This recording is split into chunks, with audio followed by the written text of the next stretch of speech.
Well, good afternoon, everyone. We'll have two votes this afternoon. We'll finish up the Middle East policy bill, and then we'll move to proceed to the lands package, which was stymied at the end of last year's Congress. We're going to move forward with that, and then move to the bar nomination after that.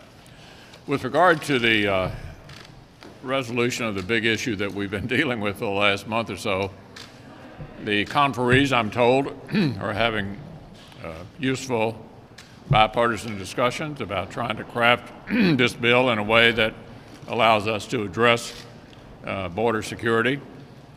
We pray for them each night and hope for the best, and looking forward to what they're going to do tomorrow, which Senator Blunt, who's with us and a part of our leadership team, can point out. They're going to bring in the experts and hear from them, people who don't have a political axe to grind one way or the other, and who are in the border security business, which strikes me as a good way to learn before making a final decision.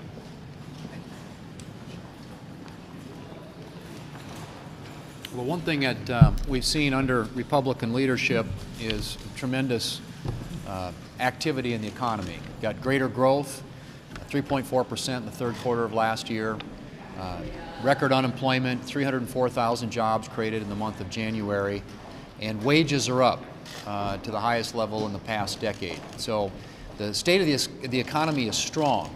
And what's really interesting about what you're hearing coming out of the Democrats right now is they seem to want to reverse all that progress, because they're now talking again about government-run health care, so-called Medicare for All, which has a price tag of $32 trillion.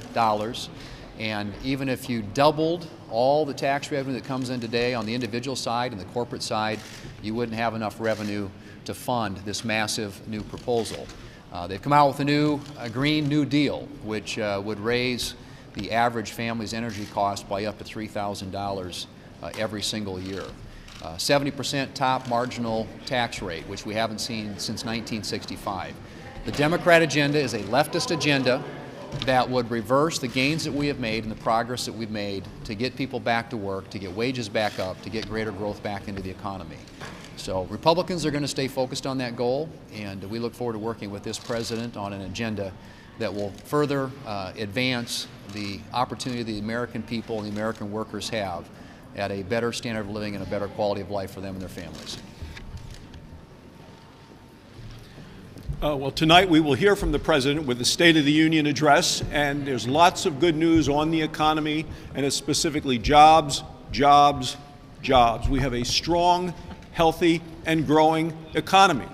You take a look at the blockbuster numbers that were out from last month. They expected 160,000 new jobs. It was 304,000 new jobs. Since the tax law was signed a year ago, 3 million new jobs in the United States. And people are seeing it in their communities, and they're seeing it in their wallets. People are having higher wages, lower taxes, so they're keeping more of their hard-earned money. The other part of it is that manufacturing jobs have gone up significantly. Actually, the largest growth in manufacturing jobs in 20 years. And I remember President Obama saying you'd have to have a magic wand if you wanted to bring back manufacturing jobs to America. With regard to the President's speech tonight, as a doctor, I want to hear what he has to say, and I'm looking forward to what he has to say on actually lowering the cost of health care and making sure people can have insurance that is available, appropriate for them, and affordable. And then, as the chairman of the Environment and Public Works Committee, I'm looking forward to hearing the President address our infrastructure and the things we need to do for our construction with regard to roads and bridges. But we're continuing to deal with the Democrat Party and Democrat candidates for president who have taken a hard left turn on health care with their Medicare for All approach, which will add to higher costs, higher taxes, longer lines, fewer choices, and this Green New Deal, which to me would be a raw deal for American families as the costs of energy skyrocket under their leftist plan. On the negotiations, the conference committee negotiations, obviously one of the important goals here is to get all of last year's appropriating work done.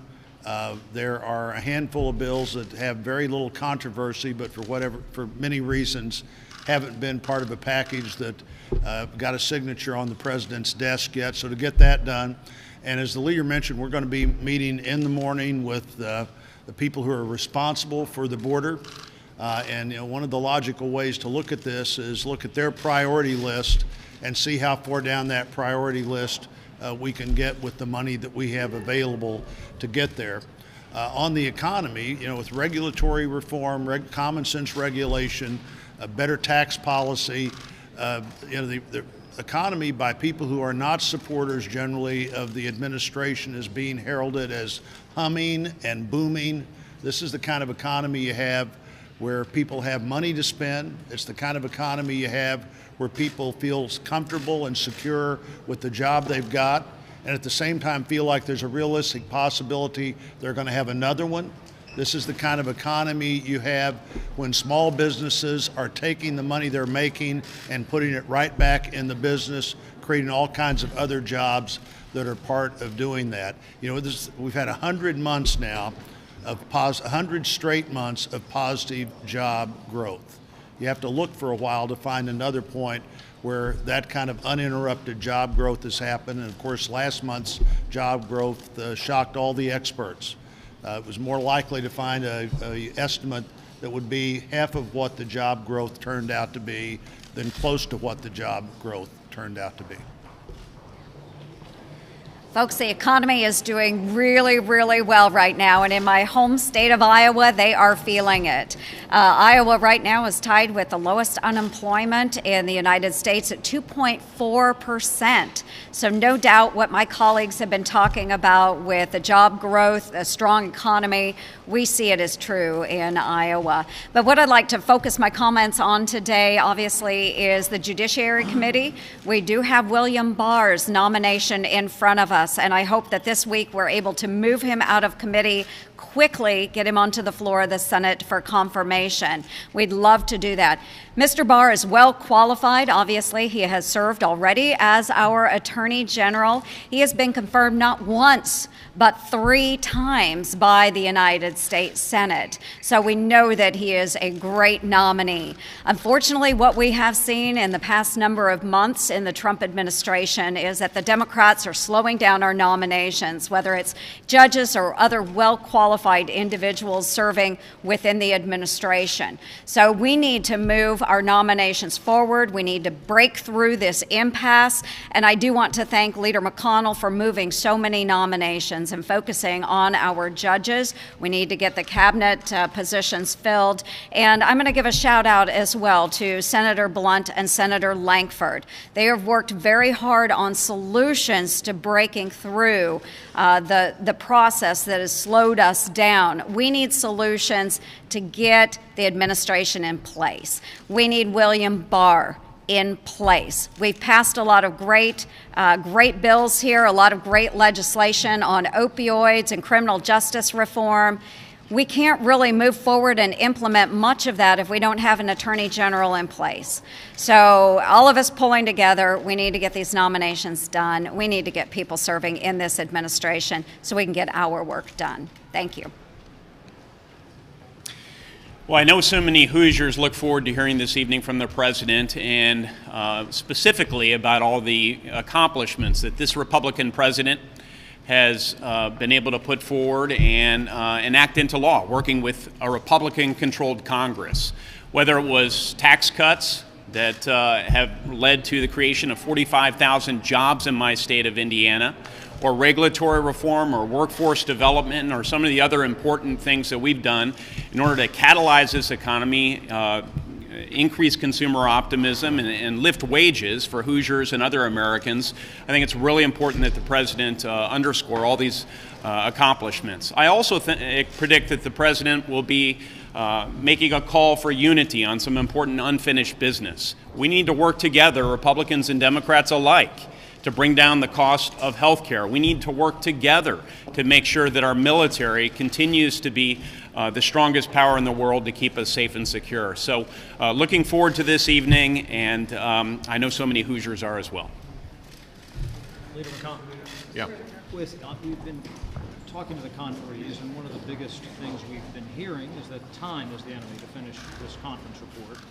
If the House is able to get something out of it, get a conference report over the weekend, is there enough time to get this through the House and then get this through the Senate, run the parliamentary traps by the deadline on the 15th, and not have a government shutdown the weekend after next? Yeah, I think there's plenty of time. When you reach an agreement, things happen rapidly around here, and we're hoping they're able to do that, and that the President indicates he's willing to sign the bill. Yeah. If a resolution does come to the Senate to overturn emergency declaration from the President, how would you vote on that? Well, we don't know what route the President's going to take, so I'm not going to speculate on it at this point. As you know, it is an expedited procedure with a simple majority. And there is some time delay associated with it, assuming it comes over from the House. But I'm going to withhold judgment about that until we see what he does.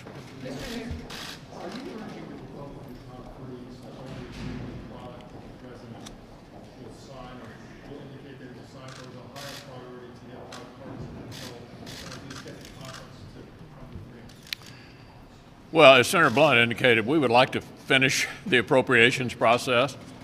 It's been long since forgotten, but 75% of it was done before the end of the fiscal year. And we were on the way to getting all 12 bills until we ended up in the wall debate. So I'd love to see us finish the work that we're supposed to do every single year. Obviously, it would be great if the President decided to sign the bill. I think we don't yet know what his view is on this, but I think the conferees ought to reach an agreement, and then we'll hope that the President finds it worth signing. Mr. Leader, did you privately urge the President not to declare a national emergency? What I've said is pretty much what we're talking about here. What is the procedure? Excuse me. What is the procedure? We've not had the procedure before because the national emergencies that have been issued in the past have not been contentious. I'm pretty sure that this one would be. And as we were discussing earlier, it's a fairly rapid process with a simple majority vote, privileged in the Senate. So all I've discussed with the administration is simply the process. Leader McConnell, you talk a lot about being in the personnel business. What's your view on the pace of the President's appointments getting through? Like, being nominated, you've got acting secretaries at numerous departments now, still DOD. Positions. Are you concerned about that at all? We've got our hands full up here just getting the people he has nominated through.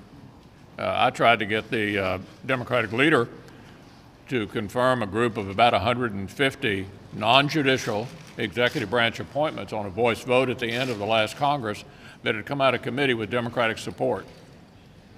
So I've got my hands full just trying to deal with this minority, to deal with the appointments that are already here, many of them on a bipartisan basis. And we've had experience with district judges where cloture was invoked and then everybody voted for the judge.